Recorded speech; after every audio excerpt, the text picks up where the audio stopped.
Now playing. Can love really survive, like, mummification? Movie reviews in 20 Qs. Hello, you goddamn fantastic people, and welcome to the podcast Movie Reviews in 20 Qs, the show where we review a movie by asking 20 weird and wonderful questions about it. I am your host, Sam, and I am joined this week by one of my usuals, incredibly hungover, but looking amazing. It's Liz. How are you, Liz? I hate you. I hate him, listeners. I hate him so much. He's being sarcastic. To keep the sarcasm up, you definitely have my sympathy for something that's self-inflicted. Well done, Liz. Well done. Thanks a lot. Yeah, no, I really appreciate that, Sam. You dick. Love you too, babes. And that moves me over to our other guest. She's a hit piece of ass, and I'm not sexually objectifying her. She told me to call her that. It's Em from Verbal Diorama. How are you doing, Em? I think you broke her. Do you know what? Hello, everyone. Hello. It's Clean your boots, okay. Governor. Okay. Okay. So I think I need to explain a couple of things. So first of all, I'm very happy to be back because literally, I was like, I'm going to literally put a curse on movie reviews in 20 Qs unless you let me back. So it was basically, forced. And I was like, and, I want to talk about this movie as well because it's all about curses and stuff. But I actually completely forgot that that you were going to introduce me that way. So it's taken me a bit by surprise. But yeah, It's not a standard that he uses on everyone. You should feel very special. You are. Well, the thing is I am a hit piece of ass. This is the thing. I described myself to Sam as a hit piece of ass. But, I'm absolutely delighted to be back on this wonderful podcast with the amazing, the incredible, the fantastic, the, intellectual host that is Liz.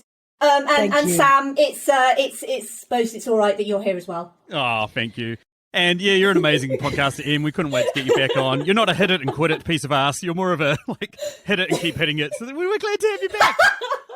Well, I like that you're hitting this dead horse as much as you can. That's all I've got. That's all I've got. This is a podcast on The Mummy, which happens to be one of Em's favourite films. Came out in 2017, starring Tom Cruise and Sophia Boutella. Right, that's it. No, right, cancel this episode now. You've just seriously offended me. Yeah, that awesome. Is if you guys would like to get hold of us, you can find us at using the worst word ever. That's awesome. But yeah, no, we're doing the 1999 film starring Brendan Fraser as Rick O'Connell, Rachel Weisz as Evelyn Carnahan, John Hannah as Jonathan Carnahan, Arnold Vosloo as Imhotep, Kevin O'Connor as Benny, Jonathan Hyde as Dr. Alan Chamberlain, Oded Fehr as Arif Bey, and Eric Avari as Dr. Terence Bey. Written and directed by Stephen Summers, has a score of 48% on Metacritic, 61% on Rotten Tomatoes, and 7 out of 10 low on IMDb. Oh, showing your cards early there. Ridiculously low. I am offended by these critics. Oh, well, this is going to be an interesting podcast, listeners. Oh, this is going to be an interesting podcast. If you haven't seen the film, it's basically all about adventurer Rick O'Connell and Egyptologist Evelyn, along with a bunch of archaeologists, inadvertently waking up an evil mummy during archaeological excavation at the ancient city of Hamunaptra. And yeah, basically shit turns sideways and they have to try and stop the mummy before he resurrects his dead lover, before he resurrects his dead lover and then takes over the world. But enough about that. Why don't we get into what we normally do on the show, which is ask 20 questions about the film. The one that we start with is the compliment sandwich, which is one thing good, one thing bad, and one thing good about this film. And then we move through 9 other questions that can be applied to any film before finishing on 3 questions each about the film that we thought of while watching it. And listener question is back. It's back just for you guys. It's back because we're almost back to recording an episode and having it come out that following week.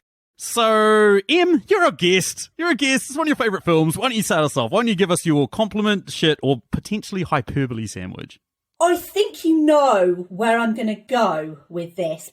I would go as far as to say it's the greatest movie ever made. Holy shit! Yeah. I adore this movie. I've seen it probably 3,000 times at least. So yeah, I'm going full hyperbole. Whoa! So the first thing about The Mummy is, to me, it is the perfect genre blend.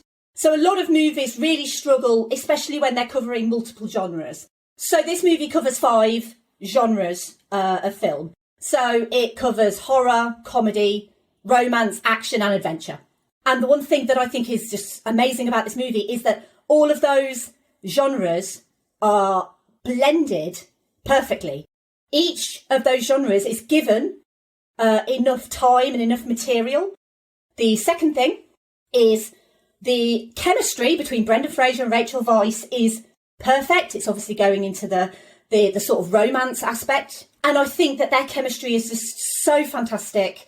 It's one of the reasons why Tomb of the Dragon Emperor was shit, because Rachel Weisz wasn't in it. And I'm sorry, but, you know, Rachel Weisz makes everything better. She's glorious, she's beautiful, she's perfect, she's a queen. And Brendan Fraser, 90s Brendan Fraser was the best Brendan Fraser. And together, they are electric together. And finally, talking of Rachel Weisz, I have to give this movie serious props for Evie. She is a great example of a really fantastic female heroine. You know, she's capable, she's smart, she knows everything. This movie would not work without Evie. She saves Rick's ass constantly. And also, the other thing that I love about her is she's actually biracial. And although Rachel Weisz is not biracial, the character has an English father and an Egyptian mother. And, you know, you don't see female characters like her that are smart, tough, beautiful, biracial female characters that are as kind of well-rounded and interesting as her. You rarely see it nowadays, let alone in the 90s. I genuinely feel like this movie is kind of so ahead of its time. Okay, as a score out of 10,000 Scarab Beetles? Well, I mean, I did tease to Sam that I was gonna give it quite a high score. But I'm gonna give this 2 billion Scarab Beetles. I'm gonna give it 1 billion for Rick and another 1 billion for Evie. I love how if we did every single podcast that we've done and when they had a ranking over the 3 hosts of what the highest ranked film was, even if me and Liz now gave this a 0, this would still be one of the highest ranked films of all of ours. I'm not even sorry. I'm not even sorry. Don't fucking be. Be unapologetic in your love for a film. I fucking love it. Yeah. Even if I don't agree, and someone else might not agree and she's about to talk. Can I talk now? Yes. Can I give my views? Because you might want to hang up this chat in a minute. I got some debates on some of the stuff you said, I've got to say. So, okay, I am going to start with some shit. I'm giving it a shit sandwich. What? I'm really sorry, but here we Seriously? go. So I'm not. And my first shit is something that you were just waxing lyrical about, which is Evie's character. I felt like she was this trope female. Like she's just what? So they made her that she's clumsy but beautiful, just like me. Yeah, but I just kind of, it's so overdone, the whole, beautiful woman. Oh, but I'm such a ditz and so I'm not perfect. I've got this ridiculous flaw. I don't know. It just seemed really obvious. And also that she had the whole half a virgin, half a whore thing going on. She's this perfect, elegant girl who's, they're very pure, but then, she loses all her clothes. So then she has to dress in like the belly dancer costume. And then she's got like the whore in the sheets thing going on. I was just like, it's a bit predictable. I don't know. I just wasn't a fan. My compliment, however, is that Rachel Weisz... Are you guys familiar with that Homer Simpson gif where he just fades into the bushes? Because I really wish I had bushes in my room right now. I know. I can see you literally backing away from your mic. Yeah. Death stares going is Sam on still right here? now. Is Sam still on the podcast? No. Well, I'm giving a compliment now, so that's good. Okay. Rachel Weisz is amazing. She, I think she really owns Evie, and she's just, she's got that cuteness and that lovableness, and I think she was wonderful. My other shit is that I just didn't feel like it was ahead of its time. I felt like it was behind its time. I said to Sam, it doesn't feel like it was made at the end of the 90s. It feels like it was made in the 80s. The graphics were terrible. And it was a couple years after Independence Day. I was like, if you compare Independence Day and The Mummy, I felt like they were made in different decades. Like, I'm sorry. I was just like, ooh, that's a bit rubbish. Sorry about that. I really am sorry. I would have loved to have loved this film as much as you. Like, I am literally just about to read from the Book of the Dead and put a curse on you. I think she's already cursed him. I don't think you need to worry about that. I'm feeling cursed. Like, this hangover is certainly not helping. So, well, that's the thing. I've got to blame the hangover because I think if you didn't go out drinking last night, I think you would have loved this movie a lot more. Yeah, she hates everything. No, because I watched the movie before I went out drinking, and I already have these opinions. So... She's offering you escape clauses here, Liz. Grab one of them. Grab one of them. I'm standing firm in my conviction, and I'm giving this movie a score of 3,912 scarabæitos. Look, some of it was okay. There was some funny bits, I suppose. Okay. Sam, is it too late, Sam, to get another co-host? I mean, can we just? I tried to bow out earlier this morning. Colby Mack tried to jump on this. He sent a message about it and wanted to be on this. That's Colby. Get him on. Sorry, Colby, bro. To bail out and let Colby do it. No, look, we've got to have a well-rounded opinion about this. So now we've averaged it out at 1 billion out of 10,000. So, like... Okay. Still a positive score. Okay, on to me. My first bad thing, and my only bad thing, Em. Sorry to wind you up like this. Cheeky shit. Yeah, my first bad thing. I just felt like it was a little bit too predictable in parts, and there was some common action-adventure tropes that I saw. But that being said, it's a genuinely fun action-adventure, and you do have some great twists and turns in it.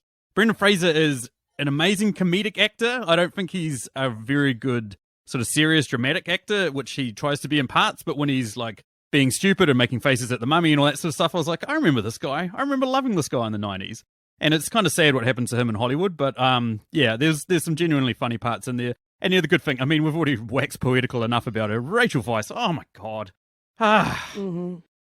The less said about her, the better, because otherwise this podcast will soon turn X-rated and no one under the age of 18. Well, no one really should be listening to me anyway, but nobody will want to listen to this podcast. But she's phenomenal. She carries herself with a presence that's like sort of like old classic Hollywood, where as soon as she is on the screen, she lights it up. She makes you really engaged and interested. And she's honestly probably one of the most underrated actresses that we've had working over the last 20 years. And like even the films, even at least popular films, and even like, even her poorer films, she's still one of the best things in those films, which I think is an amazing sort of tribute to her skills and abilities. And as a score out of 10,000 scarabs, I'm going to go 7,040. So, all right, we've got a nice mixed group of opinions. At least it's not like in the 3,000s. I mean, at least you gave it a shot. I just kind of feel like at least you're being fair about it, Sam. Unlike some people, I'm being very fair. Okay, I thought about this long and hard, and this is where we're at. I really tried to like it. Long and hard. All I can say, Em, is I'm very glad you've been listening, because I've been watching your video and I've seen you in the back writing all these incantations and all this other stuff and reading from the Book of the Dead, trying to put a curse on Liz. So I'm glad that you were paying attention as well. It shows that women can multitask, obviously. Well done. Congratulations. I'm a little bit worried about all the locusts that have started forming in Liz's room. That's a little bit fucking scary. All that shit that's crawling up and down the back of her wall, but... I think we should move on before she really moves We're moving over to a question that I feel like Liz has already smashed the fuck out of, but you can do it anyway. It's Julio from the Contrarians podcast. You guys know the Contrarians podcast. It's amazing. Those guys are awesome. They take a beloved film, they argue why it's shit. They take a shitty film, they argue why it's awesome, and then they offer, the real talk at the end where they actually go into their true opinions about this. What's your question, Liz? Question 2 is, what is your most controversial opinion about this film? Well, I feel like everything I've said thus far has been quite controversial. But, I'm going to take it a bit further. And I'm going to say it's better than any Indiana Jones film. I fucking knew this was coming, and I've been preparing myself all morning. I've been waiting for this. Indiana Jones and the Raiders of the Lost Ark is probably in my top 5 films of all time. I've been stealing myself. I've been reading myself. I fucking still hurts. I've actually never seen any of the Indiana Jones films, which I find amazing, and I don't know why I haven't. You can fuck off as well. I'm fine with that opinion. I will say you're half right, because I will say this is better than 2 of the indie films. Temple of Doom and Crystal Skull are both pretty average.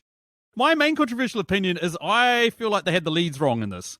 I feel like Brendan Fraser would have worked better as a sort of goofy sidekick character And I reckon Oded Fear, who played Ardef Bey, you know, the group of people that were protecting Hamunaptra, I reckon he would have been a better lead. There's something charismatic and engaging about him, and I've always been a big fan of his work, especially after the modern classic that is Juice Bigelow, Male Gigolo. Like, he was easily one of the most outstanding characters in that film, and I would have preferred if he was the lead. You know, I don't know, it's just how I feel.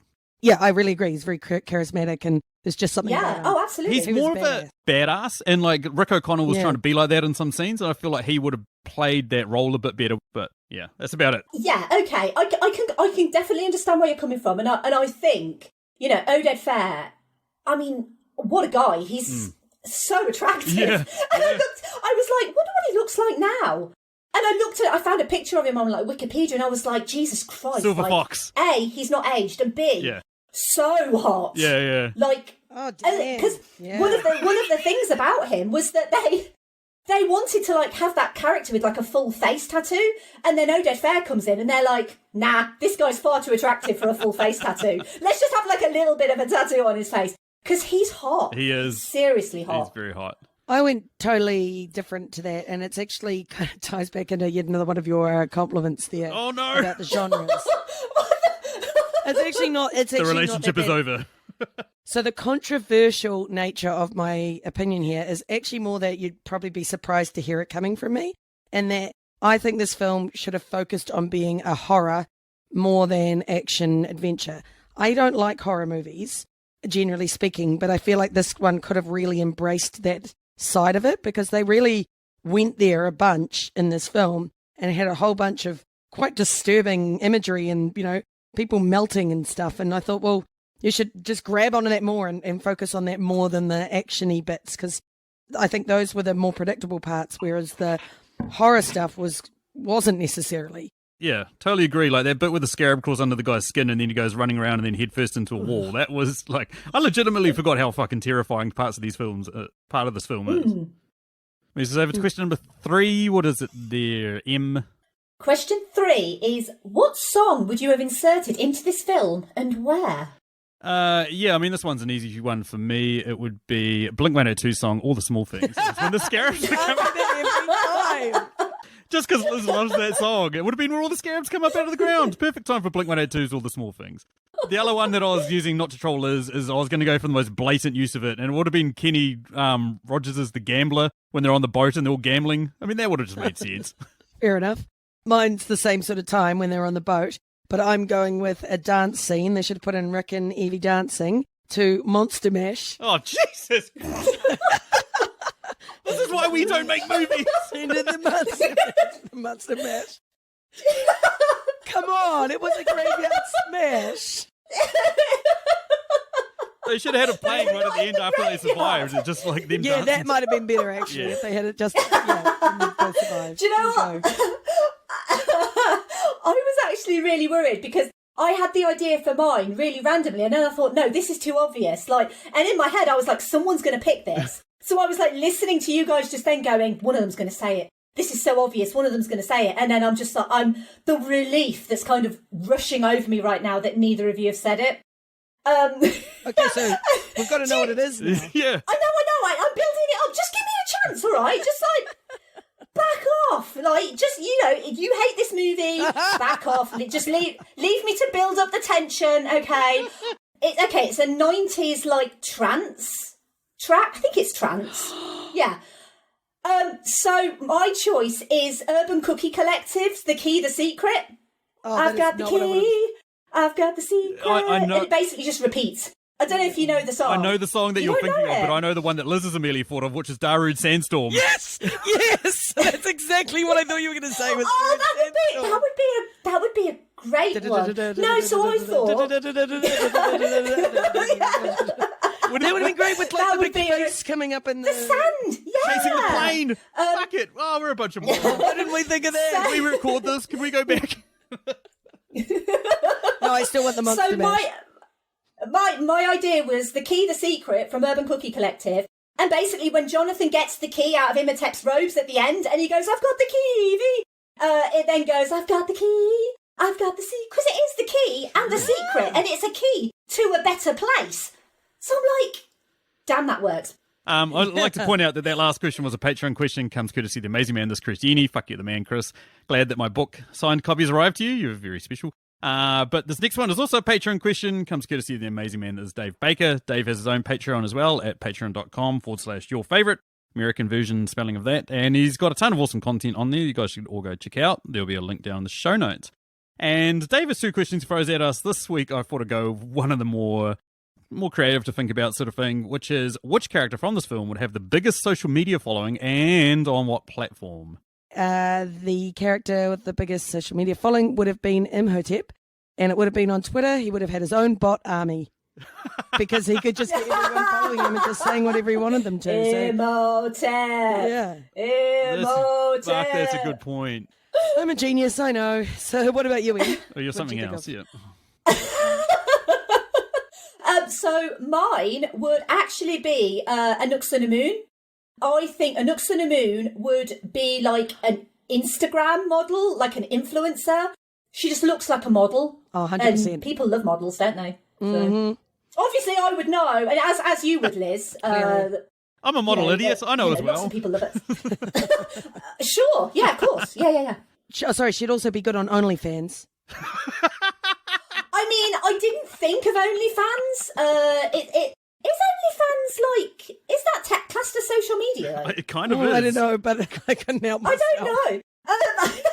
No, I didn't think of OnlyFans, but yeah, she probably would have a good OnlyFans following as well. I reckon a lot of people would love to get social with her media on OnlyFans. I see what you did there. I don't. Got no idea what I'm talking about. Work, but okay. I mean, the answer for me is Eve. She's an Egyptologist. She's also very cute and loving and adorable. And so I can imagine her doing YouTube videos on ancient Egyptian history. And it would be just rife with thousands of comments from horny dudes, just like, oh yeah, tell me about your pyramids, show me your sphinxes. But still, at the same time, she'd be incredibly popular. Yeah, that's totally fair. I kind of feel like a beautiful woman could say something completely intelligent and intellectual, obviously, as I personally know. And men just wouldn't really listen. They'd just be like, oh my God, she's so pretty. Yeah, I don't even know what you're saying right now, Em, so what? What a charmer. I know. I get it. I understand.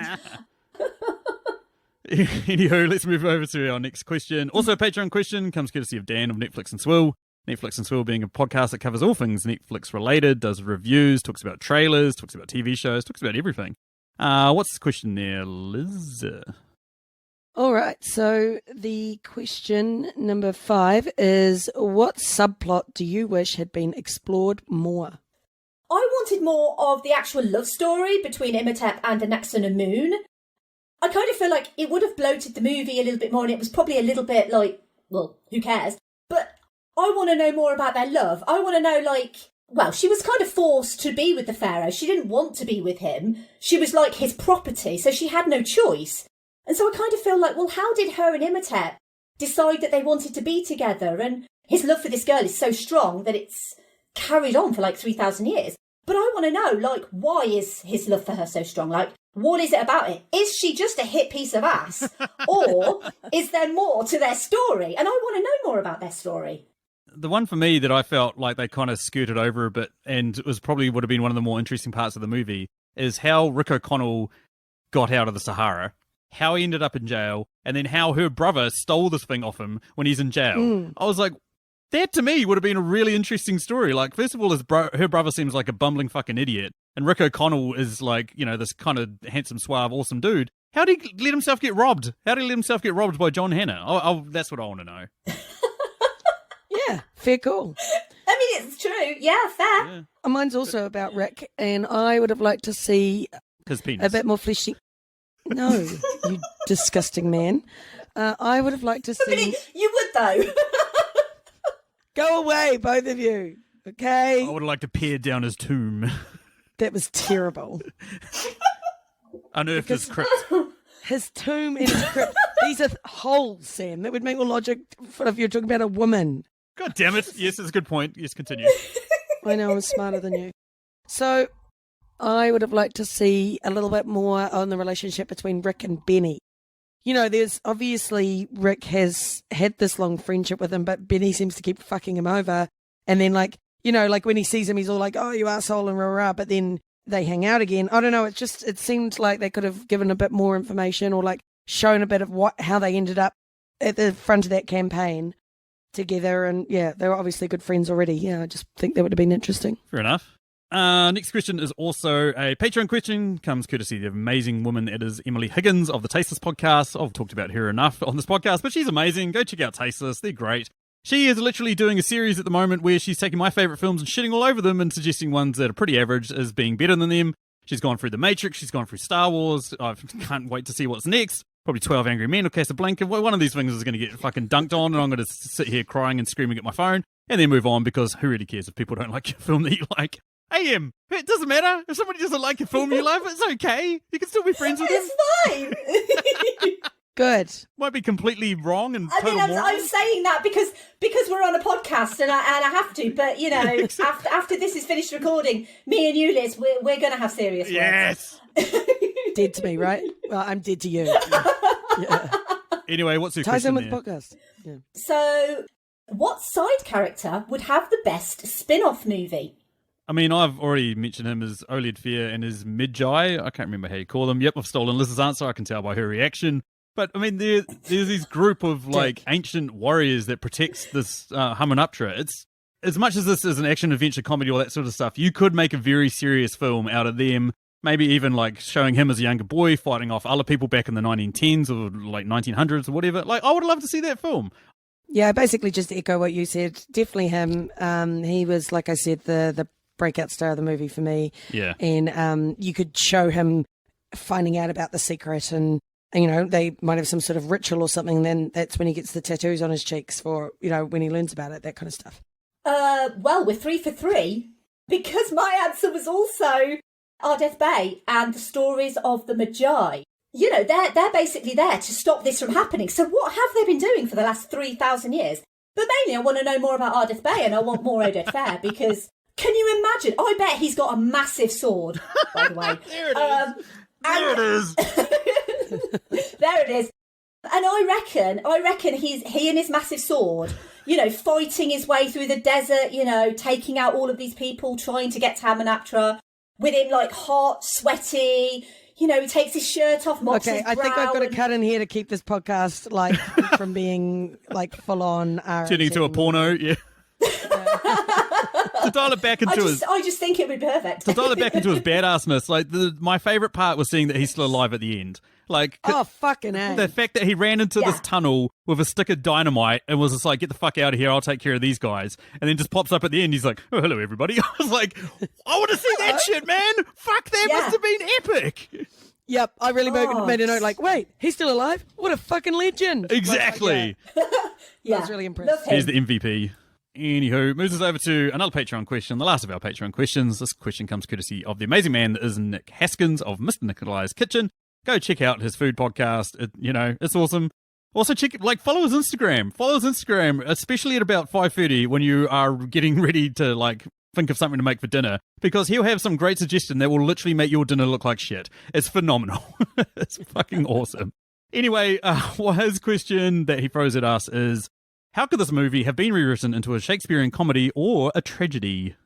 So I'm going with the tragedy, and it was pretty obvious to me because the whole thing with the Shakespearean tragedy is that the hero or heroine dies by their own hubris or whatever. So for me, it would be if Rachel Weisz's character, if Evie died in this, in the ritual, and Anuk-Sunamun took over, and they sort of just ended the movie with Imhotep and Anuk-Sunamun ruling over the world or whatever. That would be pretty bad. That would be pretty bad. She brought it on herself. She read the words out loud and she was like, oh, I've never believed in this. I'm going to just read this shit. How dumb. So, dumbass. I can't believe you're calling Evie a dumbass. She's not a dumbass. Don't fucking read the ancient curse out loud, for the love of God. I'm biting my tongue. Gotta have a comment about this coming up soon. And pretty much exactly what Liz has said. But anyway, what about you, Em? What about you? Well, I feel like I took a bit of a cop-out with this question because, like, there's no way that it could be made different because it's perfect as it is. So I was a little bit like, well, can you rewrite the tragedy of this movie? Because the whole kind of still being in love with your ex after 3,000 years, after she's killed herself and you've been killed, that's a bit like Romeo and Juliet. Yeah. Really? Sort of, in a way. It's so funny that you say that, because when I looked at the trivia, like Arnold Vosloo was a bit sort of apprehensive about playing this role, and then Stephen Summers approached him and said he wanted him to play it as basically like a Romeo and Juliet, but on the bad side. You know what I mean? Like he's like, it is Romeo and Juliet, but basically it's like an evil version of it. So that's what sort of signed him up to it. So you're right, it already is a Shakespearean film. The one for me, and I'm going to like start talking here, and I'm pretty sure Em's probably going to be the only one that understands what I'm saying out of the people that are recording this podcast, but I'm sure there's some listeners out there that will know what I'm talking about. Fine, okay. But what I want you guys to imagine is, I want you to imagine if like we saw some scenes after this film where this cult had basically formed and they decided to resurrect Imhotep because they maybe wanted him to fight like a Scorpion King or something like that. And then we see this Scorpion King in CGI form, and it's absolutely terrible. Like, could you imagine that? And if you're wondering what the fuck I'm talking about, that's the plot of Mummy 2. Yeah. I even worked that out. Yay, Liz! I made it easy enough for Liz. I haven't seen the film, but I guessed as much. Just imagine that. Just imagine it. It sounds amazing. It's literally like they gave Queued it up already to watch. It's literally like they gave a 7-year-old with an open head wound a computer and said, "Here you go." It's like Microsoft Paint. Yeah. It's like draw a Scorpion King in Microsoft Paint. Exactly. See what it looks like. It's awesome. Wow. It's like so shit. It's actually a bit shit. Yeah. Hey, have you finished? I've only had 2 minutes to do it for a 20-minute scene. Yeah, that'll do. Sweet as. We'll do it. All right. Question 8 is, what was the biggest dick move of the movie? There's a few. What have you got, Em? Mm-hmm. I was thinking about this because obviously this movie is pretty perfect. But there is a particular dick move, and that is Rick kissing Evie at the jail. I knew you were going to say because that. I'm like, look, okay, so this young woman is basically wanting to know the location of Hamunaptra.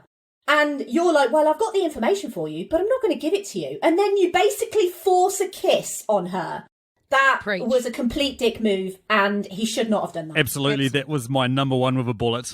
Yeah, my number 2 was pretty much everything Benny did at the start, like running off to desert him and then locking him out. But at the same time, I was like, Benny's just trying to keep himself alive. Like, sure, it's a bit of a dick move not to wait 2 seconds and then like let him into that crypt as well after him. But at the same time, he's just trying to look out for himself. And then Rick is pretty much just a dick to Benny for the rest of the fucking film.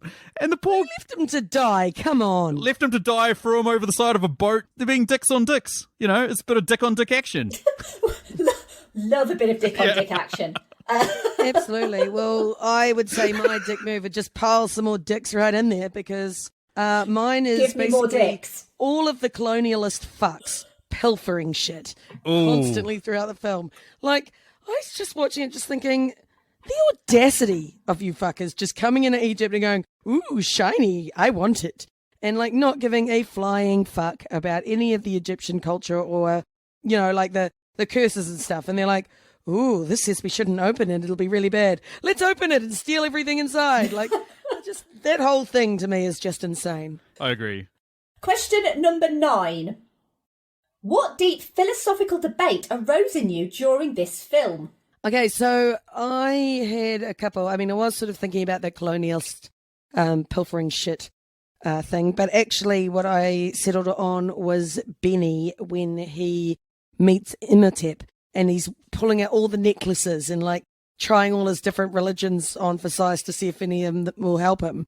And at the time I was like, oh, it's a bit shit to like be making fun of religion like that. But then I was like, oh, maybe he's got a good idea, you know? Should we be hedging our bets, you know?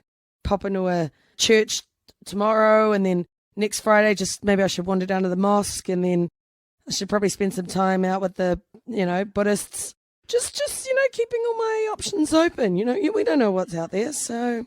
The one for me is like if I was in Brendan Fraser's shoes and basically, you know, I'm there with the French Foreign Army or French Foreign Legion having a fight with the local Egyptians, and then I get pushed up against the statue of Anubis, and then as I go to leave, a giant face comes out of the sand and like snarls at me, Would I ever want to go back to Hamunaptra? And the answer's fuck no. God, I don't want to go nowhere near that fucking place again. That would be the sure, I would do anything to get myself out of Egyptian jail and face being hung. You know, I'm not very well hung as it is, so I don't want to be hung in a fucking court in front of a whole bunch of people. But at the same time, would I ever go back to that city? Fuck no.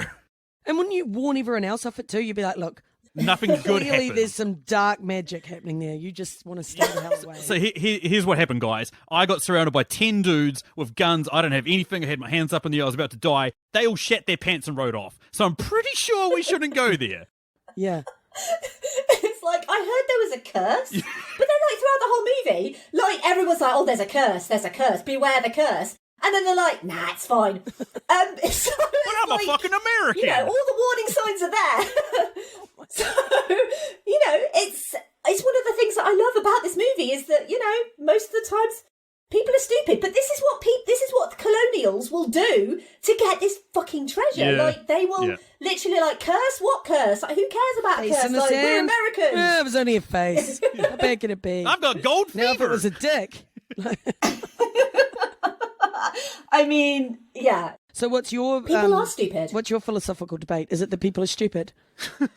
Well, that was almost it. But then, I guess because I'm quite invested in the romance, I know I've mentioned, like, Imhotep and Anaxagoras a couple of times, and one of the kind of recurring themes of this movie is the phrase, death is only the beginning. And so it got me thinking about death being the beginning. And then it was like, well, okay, that's a bit of a mindfuck, thinking, well, okay, death is only the beginning. What is death the beginning of? You know, Well, is it the beginning of life? in Imhotep's case, it was You the know. beginning of 3,000 years being eaten by scarab beetles. So Worth it. This is think the about thing. that. So like, and like, okay, can love really survive like mummification? Ian, have you heard that sentence out of context? If that was the only sentence you heard in the podcast, you'd just be like, what the actual fuck? I'm going to play that before our theme song. I'm just going to have it like randomly for no reason. Can love survive mummification? Coming up this week on Movie Reviews in 20 Qs. And love.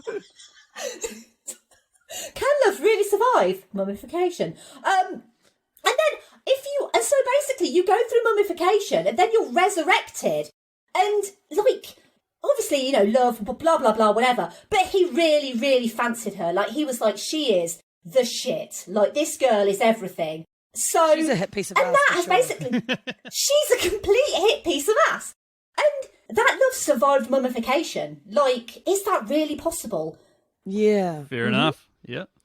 I feel like the looks on your faces are just like, what the fuck is she talking about? Smile, just fucking smile and nod. Yeah, smile and nod. Yeah. Yep. Yeah, pretty much. That moves us over to question number 10. Indeed it does. Anyway, that does move us over to question number 10, which is making a return to this podcast. The question is, what quote from this film would be the worst thing to hear after you finish having sex? Yeah, definitely not one for the last podcast. But there was a very clear winner for me, and it was, what are you waiting for? Get out! Get out! I like that. Never good. What about you, Em? Do you know what? I had several options, but I'll go with my number one option, which is, come with me, my princess. It is time to make you mine forever. Oh, yeah, that's pretty bad. But it was like, you know, the whole kind of come with me. Just like, Oh, dear Lord. Oh, Prudish Liz is coming out. It's been a while since we've seen Prudish Liz. Hey, Prudish Liz. I just think it's nice to be a little bit proper. Is that a crime? Leave a little bit to the imagination. But the one for me was, what is that god-awful stench? I think that'd be bad for us as well. No one wants to hear that. That's a good point. My one for you guys is, we've both found your puzzle box and we've come to ask you about it. Nice. my others were none of those, actually. So I've got Prince Imhotep thanks you for your hospitality and for your eyes and for your tongue. Oh, that is good. That is so and good. then you've unleashed the creature we feared for more than 3,000 years. That might be a winner there. That is those two. Oh, those are amazing. Anyway, that moves us over to Em's questions, her personal questions. Yes. In support of while answering this film. that she doesn't necessarily have to answer herself. But yeah, what do you got there, Em?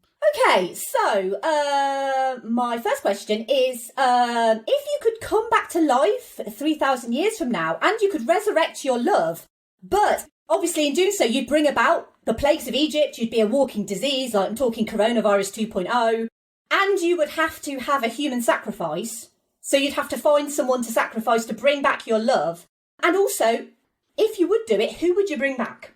Obviously, it can be anyone, but you know, I feel like if Sam doesn't choose Stacey, then I mean, there's going to be some serious like home problems. Well, I could choose my daughter and completely throw this for a loop, but yeah, at the same time. But then you'd have to sacrifice someone. Oh, so yeah, I'm happy with that, and I don't mind sacrificing people. But at the same time, probably not. Like I'm really tired enough as it is, and I'm kind of looking forward to death because I'm going to finally get some sleep, which would be amazing. But at the same time, this is after 3,000 years. I hate waking up Stacey in the mornings anyway. Imagine waking up Stacey after 3,000 years. She'd fucking murder me. I'd be like, hey, I brought you back to life, and then she'd kill me. So it would be a complete waste of fucking time. And then Stacey would take over the world. Oh, yeah, well, she's probably going to anyway, so yeah. Yeah, I'd believe it. Yeah, I will be her human sacrifice on the path to world glory, I'm telling you now.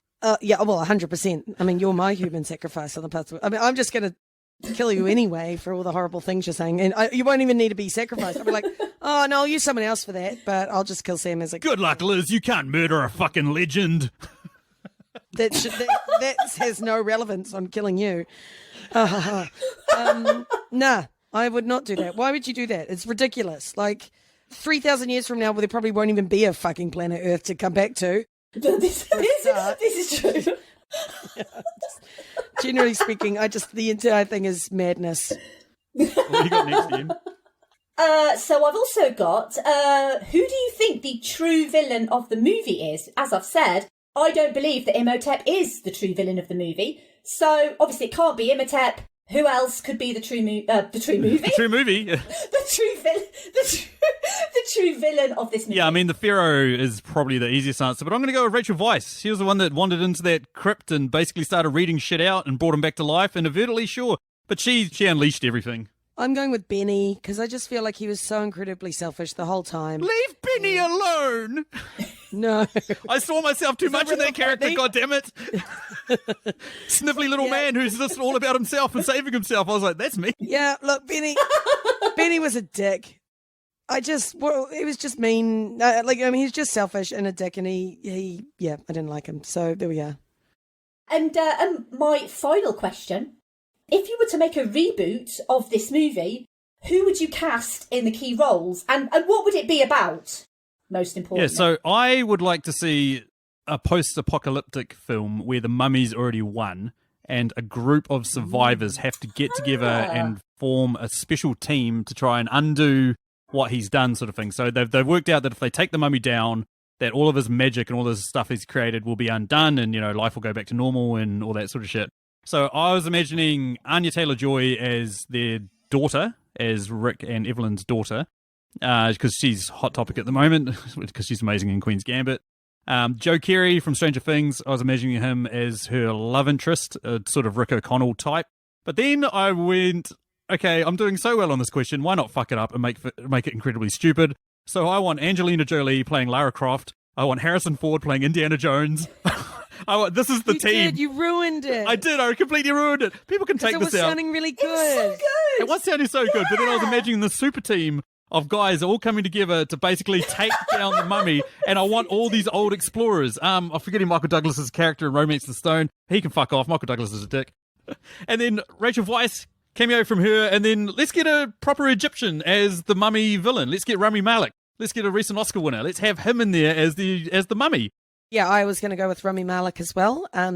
I want him to be working at the Great Pyramids of Giza, just like as a guard or something.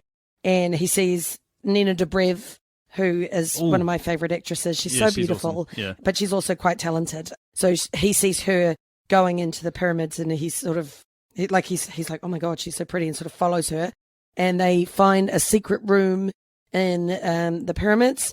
And they get trapped in there, and as they're trying to find their way out, they inadvertently release the Egyptian chaos demon Apopis. And he has swarms of dicks and... No, because I'm going to make a Papas Salma Hayek, Oh, who I have recently discovered is Lebanese. So she has that sort of, and she's part super Lebanese, hot and awesome. And I think she could be really cool. I mean, she's so Yes. hot. yeah, and I That'd be thought she could be amazing. this sexy chaos demon and just come out and cause chaos. It certainly wouldn't be any worse than this one. yeah. You are on such thin ice right now, Liz. I can't even tell you. Couldn't help I'm myself. literally about. I know the borders are closed, but I will get to New Zealand. I will find a way. I'll summon all of the fucking death spirits to get there. I can't even look at you right now. That's awesome, Liz. Talking about hot, let's move me over to my questions. The first of which is, there's a lot of comparison between Indiana Jones and Rick O'Connell. So I want to know from you guys who you guys would win in the Manly Man triathlon. And so the three events are drinking, fist fighting, and lovemaking. So this is going to be interesting for Liz, given that she's never seen an Indiana Jones film. But I want you guys to imagine which one would be the best at those three things, and then pick your winner. I did do a little bit of research when I saw this question and read a couple of opinions on the internet, so therefore I feel fully qualified to make this decision now. I have decided that Indiana Jones would probably win in the lovemaking because he's a bit smoother than Rick O'Connell. I feel like Rick O'Connell might be a bit of a jackhammer, just saying. But I think that Rick O'Connell will definitely take out the fist fighting. He seems a lot more of a physical kind of guy and bit more brutal and could just really take him down. So it's going to be a competition on the drinking, but I'm going to give it to Rick O'Connell. I think he could probably take out Indy on the drinking as well, because he is just a bit more of that manly man type thing, could probably handle a few more whiskies. But Fair Ron enough. Swanson would win over all of them in all of those categories. Just saying. I love Ron Swanson. He would. He absolutely would. Yeah. I feel like I agree with you, Liz, on the drinking. I think that Rick would win on the drinking. I don't want Harrison Ford fans to think that I'm shitting on Indiana Jones and that I hate Indiana Jones, because I don't hate Indiana Jones. So I'm going to say Indiana Jones would win at a fist fight, but Rick is obviously the better lover. And here's why. Right. So basically, Evie got that dick and she liked it so much that she married him. So we know that he's good. He must be, because Evelyn Carnahan is not going to put up with bad dick. Let's be honest. She has got it all. She's Rachel Weisz. She's got it going on. She's got options. She could have any guy. She could have any guy she wants. She chooses this guy. It's clearly because he's a great lover, right? Also, Indiana Jones couldn't actually keep a woman because he was he had Marion, he had Willie, so to speak. Interesting. But he did have Willie, genuinely. And he had Elsa. And, he couldn't keep any of them satisfied. So, kind of feel based on these facts, that Rick's dick is clearly the superior dick. There we go. There's the long debate That's answered. decisive. Rick O'Connell Yeah. is better than Indiana Jones. Absolutely. Completely don't agree, but let's get moving on. My next question. I thought of this while watching this film, and then I actually watched the honest trailer for this by Screen Junkies, and they sort of raised the same question. I want to know from you guys, why the hell did the pharaoh give Imhotep these powers and not just, I don't know, just kill him? Okay, I get that they wanted him to live forever in the state of perpetual agony, but at the same time, why give him the control over all these plagues and sand and everything like that? Why not just kill him? What are you guys thinking? So not worth it. I really struggled with that the whole way through the movie as well. I was like, maybe just give him the second worst curse so that, it's still really bad. All he did was steal his woman. Get a grip, man. It's not worth it. It is a bit ridiculous, but I kind of feel okay, the pharaoh was pissed. He's I want to give this guy the Homdai. It is the worst possible torture that anyone can ever, go through. You're going to basically be slowly eaten alive. I want to give you as torturous a punishment as I can possibly do for you touching my woman, right? Mm. So, and I kind of feel at that point, when obviously all of this was happening, they obviously had all of these elements that had to be in place. So you had to have the mummy himself, you had to have the Book of the Dead, you had to have the key, and all of these different things. But it's okay, because all of these things, the map, the key, all of this stuff, it's literally never going to be found. So I kind of feel they were kind of confident that yeah, okay, this dude, if he comes back, might be a problem. We'll stick the Magi on a cliff and they can watch over it for 3,000 years just in case. Why did they have a key at all? Yeah. Why not Because they just had to, make it an unopenable door? It's almost like the pharaoh was like, I need to leave this open so I can come and piss on his corpse whenever I want. Oh, that's probably it. Then why didn't they put the key once he was done pissing on his corpse and he died? They should have flown it to New Zealand. Yeah, or just go and tossed it out in the sea, you know what I mean? Just Set see it on it. fire. Yeah. I don't know. Yeah, Smash it up. part of the Do something ocean, to it. Titanic kind of thing. Exactly. Yeah. And moving on to my final question, which is, which character do you guys think most deserved or conversely didn't deserve to die? Because there's quite a few in here that died that I felt a little bit sorry for. I mean, I kind of feel like everyone deserved to die because they're all dumbasses and they shouldn't have been playing with fire. But if we're not going to go that brutal, I would say the person who didn't deserve to die, in my opinion, was the professor type guy with the Americans. Yes, the one who was thank you. don't read from the book. And he was the one going, we probably shouldn't open this chest. He was trying. He was to smart, stop them. yeah. And the person who did deserve to die and really had to die was Benny. He just was setting himself up to die the entire film. Good point. There was no way he could have survived it. I kind of feel like Benny did deserve his comeuppance, and I do kind of feel like that's important because obviously Rachel Weisz says that he deserves his comeuppance, so therefore he does. But I kind of felt that his character was so kind of cowardly and snivelly, and a really kind of great foil to Rick, that I know they didn't know there was going to be a sequel at the time they were filming it, but obviously then there was a sequel, and I feel like he should have been in the sequel in some way, because I really liked his character, even though he was a complete, cowardly idiot. And then did deserve to die. I was just like, the Americans who opened the chest, because they were told there was a curse. The professor who was with them told them there was one. I mean... And they really couldn't give a shit about their diggers. Like all the guys that got busted up, they were just like, yeah, well... That's the answer. Yeah. They just threw those guys in there as sacrificial lambs. Those guys didn't deserve to die. They were shitting their pants. They didn't want to be there. Yeah. The Americans were dickheads. Absolutely. On to you, Liz. What do you got? So, as we've mentioned before, the ancient part of the movie, there's some seriously piss-poor planning and dumb decisions being made. But I'm wondering what you think was the dumbest decision in the more modern part of the film.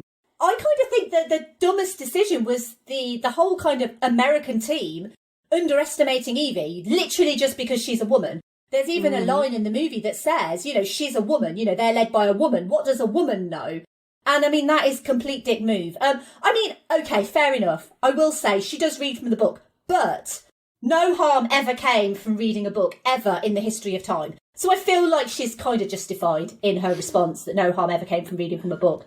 Although I will say that when I do read from the Book of the Dead, and I do put this curse upon Liz, it will be the only time that harm came ever from reading from a book, because I'm literally so close, Liz, to unleashing the plagues of Egypt in New Zealand on you right now.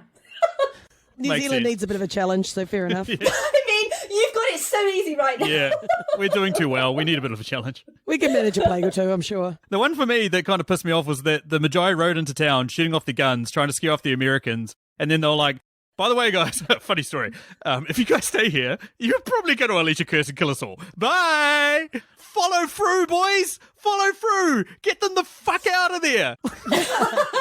But we're fine with you staying there. We just wanted to give you a heads up. Yeah, first, just a quick heads up. I know we've rode in our horses shooting everything and scaring the shit out of you, but by the way, we're off. See ya. Yeah, they're doing a fairly shitty job of protection, I have to say. I just realised I've left the stove on. We're going to have to cruise. Sorry, it was nice to meet you. The thing I thought was really dumb was the fact that the Americans all carried around their treasure even after the guy started coming after them. I was like, why would you carry that still? Clearly he's coming for it. So why don't you leave it in a room with a sign saying, please take this, it's yours, I don't want it anymore. And then get the fuck out of there. I just thought that was super stupid. Fair enough. But there was a lot of stupidity in that film. Anyway, question, what are we at, 18 now? Probably. Yeah, so there were a couple of bits I felt weren't expanded on. I was kind of like, oh, why did that happen? How did they know that? Yeah. So I wonder if there were any bits that you felt weren't explained sufficiently well. I know we touched on it earlier, but I really want to know about the very good time that Rick had, sort of in between Jonathan stealing the key from the Casbah to him being arrested. And I know you mentioned it earlier, Sam, because, and I also want to know, is it something to do with the fact that he's clearly an incredible lover? Because it must be. So I love that you just managed to bring every single question back to Dick. It's kind of my trademark, though, isn't it, on this podcast now? Every single, have me on next for like a really serious, like, I don't know, like a serious Schindler's List. Requiem for a Dream. Schindler's And I'll manage to get dicks in at some point, I guarantee. This episode, we're doing Bambi. Now, on to... Well, Bambi's mother obviously got Dick. Oh, yeah. It's true. The one for me is I want to know what happened to Imhotep's lover. I've forgotten how to say her name. But like right at the end, she gets... Moon. That's the one. She gets confronted by those undead guys who basically just start stabbing her and stomping on her. But she's, at this point, kind of like semi-immortal.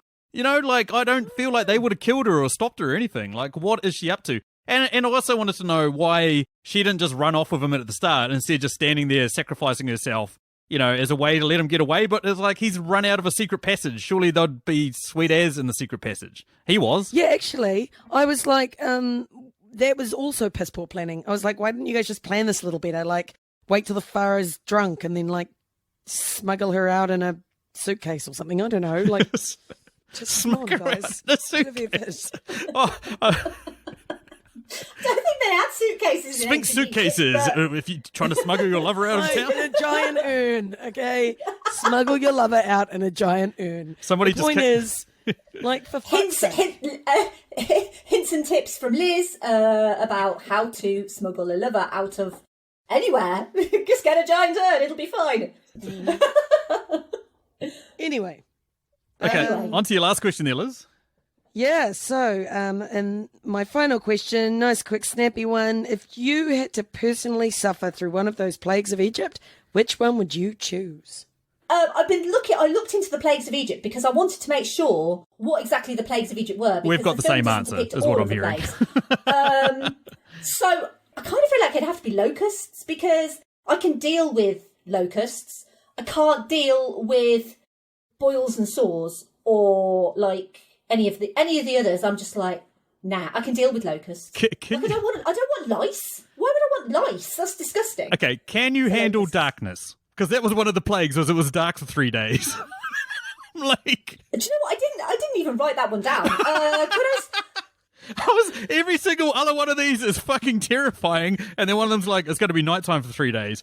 Okay. I'd be like, awesome, I can nap yes. for 3 days. Awesome. I'm a night owl. This is perfect for me.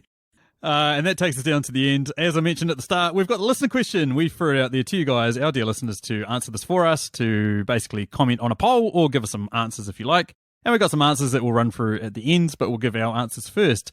So I want to know from you guys which classic Universal monster, because obviously the Mummy is one of the classic monsters from the Universal film company.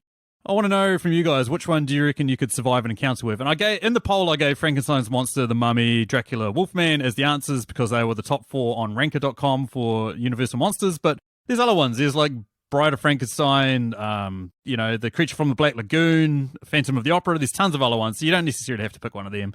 But I want to know from you guys, which one do you guys reckon you could survive an encounter with? Oh, I didn't know Phantom of the Opera was one. I'd definitely go for him because I could imagine us having a tragic love story. But what I was actually going to say was... Dracula, so you'd survive by boning him is what I'm hearing. 100%. Got to bring Dix in. So, no, I'm actually going to choose Dracula because based on my knowledge of vampires from recent pop culture, he'll just sparkle at me a little bit and it'll be fine. And, I think it could be quite erotic actually to have a man bite your neck and... suck my blood. So, yeah, I'm going with Dracula. Liz is getting horny. Sam! You're the one. Don't yell at me. That's inappropriate. No, but the thing is Liz isn't the only one because I agree. I would go for Dracula. Wow. But I wouldn't go for like a Twilight vampire. I would go for like the Gary Oldman Dracula. Because that is a wonderful obligatory Keanu reference because Keanu Reeves is in that movie and that means I would stand a chance with Keanu Reeves potentially. But Gary Oldman as Dracula is really, really sexy. And I kind of feel like he obviously wants to be with Mina for the rest of her life and all of that stuff. I'm just like down. Gary Oldman wants me. I'm kind of there. Definitely do worse. I'm there for some Oldman dick. Fair enough. Not old man dick. Oldman dick. There's a big difference. Great call. funnily enough with you guys, I also have the same answer. And the reason why I have the same answer is I love steaks. I love eating steaks, like love good ribeye, I love good sirloin, love good rump steak. But I quite often season my steak with garlic. And like, think about it, guys. What are Dracula's like two biggest fears? Garlic and steaks. So I'd be fucking perfect. Perfect. I would be Muffy the Vampire Slayer or Buffy or something. I don't know. What was her name again? I would be her. Buffy! Buffy, there we go. Where did Muffy come from? Vampire Layer, isn't it? Isn't it Phoebe's That's character in like Friends? we're thinking of Dick and you're thinking of Muff. Muffy the Vampire Layer, that would be me. But no, I reckon I could take down Dracula. I might have to go out in sunlight, which is a bit terrifying given how much affinity I have for the dark at the moment, but I reckon I can handle it. And Cool. Let's go over to our poll. And surprisingly, the winner on the poll is The Mummy. That got 38.5% of the vote, so I guess people aren't that terrified of a dude wrapped in toilet paper. Pretty shit. Second was Frankenstein's Monster, third was Dracula, and Wolfman came in at fourth. So The Mummy had 38.5% of the vote, Frankenstein's Monster close with 34.6%, Dracula 21.2%, and the Wolfman way behind at 5.8%. Having a look at the comments for this, you might also like a pod, great pod, and also a recent Patreon of ours. You're the man, bro. So the You Might Also Like Pod said, me and my garlic powder that I put on everything would destroy the shit out of Dracula. I'm there with you, bro. Paul from the Countdown podcast said, Frankenstein's monster is slow and moves like he strained every part of his body while sleeping on a shitty pillow and a lumpy mattress. So I would rocket launch that son of a mad scientist before it realized what hit him. Pretty good answer. 28 Dans later said, he's actually a pretty nice guy once you get to know him. I don't know, man. Bodybuilders they're a bit weird. But Yeah, they are. But over to Chrisini. Hey, Chris. He'd said he'd have the best luck against the Phantom of the Opera. He pretty much was focused on direct revenge and his girls, not randoms. Duty from Shaken Not Nerd, another awesome podcast you guys should all be listening to, said, I want to say Dracula, but if it's taking place in Egypt, then maybe not because of sun and sand. I'm there with you, Duty. Sun and sand are my two natural enemies. Steve from Everything I Learnt from Movies, another awesome podcast you guys should all be listening to as well, said, as long as I'm not a little girl or an angry villager, I should be fine. And then he put a gif of Frankenstein's monster. Unfortunately for me, I am both an angry villager and a little girl, so I'd be fucked if it comes to Frankenstein's monster. The Canadian Spirit podcast said, I'm assuming we're fighting in the same geographic region the monster come from, so I'm going to say Wolfman. He doesn't seem any stronger or faster than a regular man, and they sell silver canes to beat him to death with at the market in town. Very good point. And Phil also said, I went with the Wolfman too, just on the family resemblance though. I think he and I would end up rolling a couple of fatties and howling at the moon. Good on you, bro. The last one that we had was from Julio of the Contrarians podcast, who said, assuming we're talking classic mummy and not the godlike mummy from the modern films, I'm pretty sure I can prevail. All you got to do is grab one of those bandages and pull, right? That's right, Julio. All you got to do is pull him off, and that will be the end of him. So much dick in this podcast. I know. So much dick. It's not even me. Like, I know you guys are blaming me, but it's you two are just as bad A lot as of me, it, I swear to a lot of God. it is you, but yeah, there is some. You bring my dick out, Em. That's the problem. That is an interesting say. Freudian slip. I mean, Who? Fuck. All right, I've got to end this. Em, tell everyone about Verbal Diorama. Tell everyone about your amazing podcast, and then we'll end it. We'll cease the dicking. I will. I will say I don't talk about dick on my podcast, so obviously clearly I need an outlet for dick, and that's why I come on Movie Reviews in 20 Qs, because you allow me to talk about dick. Sure. So Verbal Diorama is all about the history and legacy of movies you know and movies you don't. I like to basically take a little bit of a deep dive into all of these wonderful movies, a lot of which are quite underappreciated. I like to basically just like to focus on what I like to focus on. I have done an episode on The Mummy. It was one of my earlier episodes. So, I mean, the quality is probably a little bit contentious. But, I mean, my quality is always a little bit contentious. But, yeah, I'm just so delighted that you've let me on and you've let me loose. Just like Imhotep, you've kind of let me loose onto your podcast world yet again after Pacific Rim, and I'm very grateful. But yeah, anyone who wishes to find Verbal Diorama, it's in your podcast app of choice, wherever you get your podcast from, I guess. And yeah, if you want to find me on social media, then you can find me on social media at Verbal Diorama on like Twitter, Instagram, or Facebook. And yeah, talk to me about The Mummy. I mean, as long as you like it. If you're Liz, then I mean, don't. But Oh no, I'm quite happy to never bring this movie up in conversation ever again.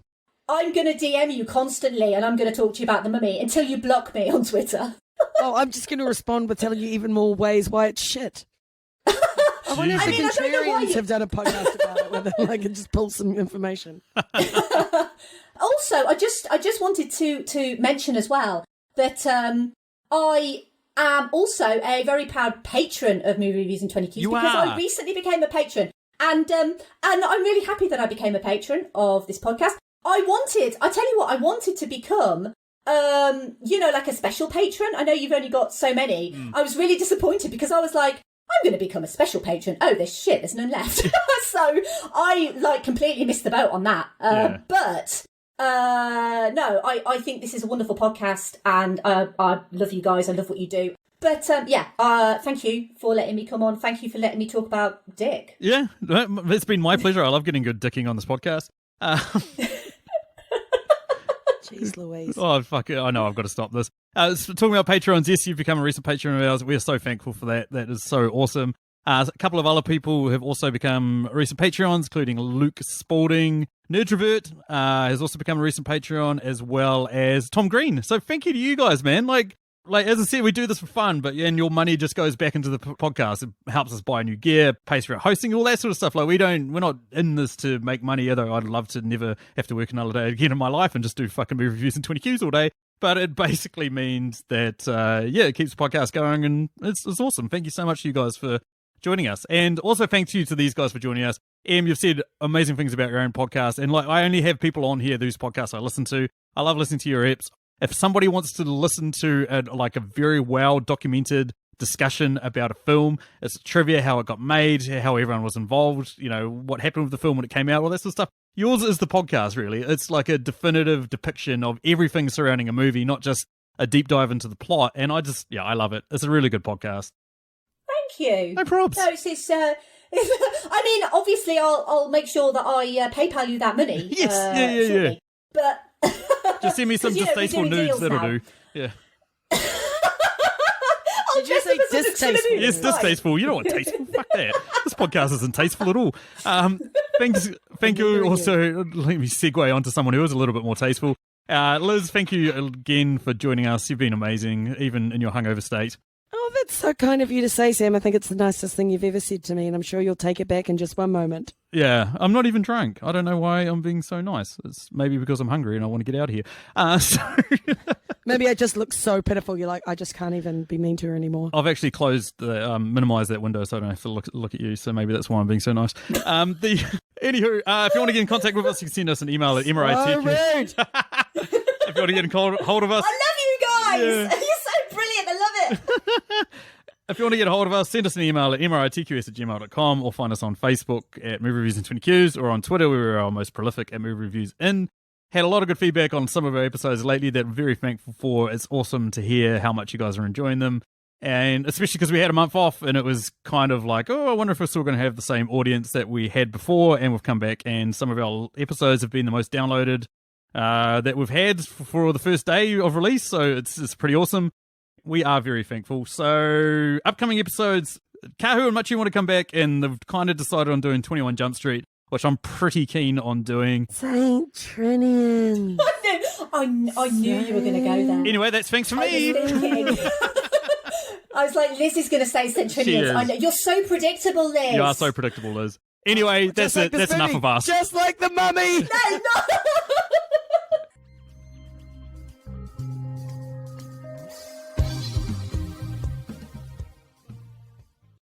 I can't wait for listeners of your podcast coming over here and being like, oh, so this is what she's really like. Interesting. Oh, I'm looking forward to movie reviews in 20 Qs. A nice, thoughtful, pensive look at the Mummy and, really... Exactly. Incisive, deep cuts. Issues. Yeah. No, it's all dick and dick action here, guys. Too much dick action for Ian. Moving on. I wonder what's under his robes, though. And that's the end of our dick action. What's our next question? Obviously, I came on last time for Pacific Rim, and that turned into, penis jokes. And I was like, look, I need to take this seriously. I'm coming back on movie reviews in 20 Qs. I need to stay away from the dick jokes. Just don't go there. And you've gone there every question. I just can't. You just embrace the dick, Em. Grab it with both hands and embrace the dick. 2 billion dicks.